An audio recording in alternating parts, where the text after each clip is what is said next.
মেয়েদের শরীরে এমন কিছু সংবেদনশীল জায়গা আছে যেখানে হালকা স্পর্শও তৈরি করতে পারে গভীর অনুভূতি।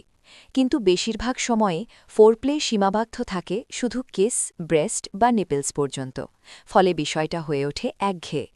আজকের ভিডিওতে জানব মেয়েদের শরীরের এমন কিছু জায়গা সম্পর্কে যেগুলোতে স্পর্শ করলে মুহূর্তেই তৈরি হতে পারে ঘনিষ্ঠতা ও আবেগ।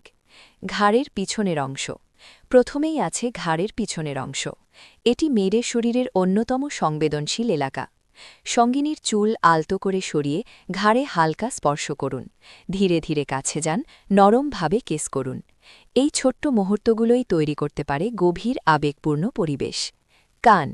দ্বিতীয় সংবেদনশীল জায়গা কান। কানে হালকা স্পর্শ বা আলতো কেস অনেক সময় বাড়িয়ে দেয় ঘনিষ্ঠতা। হালকা নিঃশ্বাস বা নরমভাবে কানের পাশে স্পর্শ অনেকের কাছে আরামদায়ক অনুভূতি তৈরি করে। উরু বা থাই।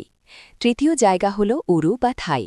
সঙ্গিনীর উরুর ওপর আলতো স্পর্শ বা হাত বোলানো ধীরে ধীরে তৈরি করতে পারে রোম্যান্টিক পরিবেশ।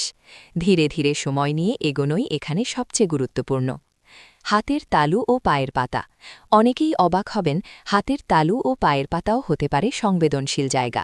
আলতো করে হাত ধরে রাখা, আঙুলে আঙুল ছোঁয়ানো, এসব ছোট ছোট মুহূর্তই তৈরি করে গভীর সংযোগ। মনে রাখবেন, প্রত্যেক মানুষ আলাদা।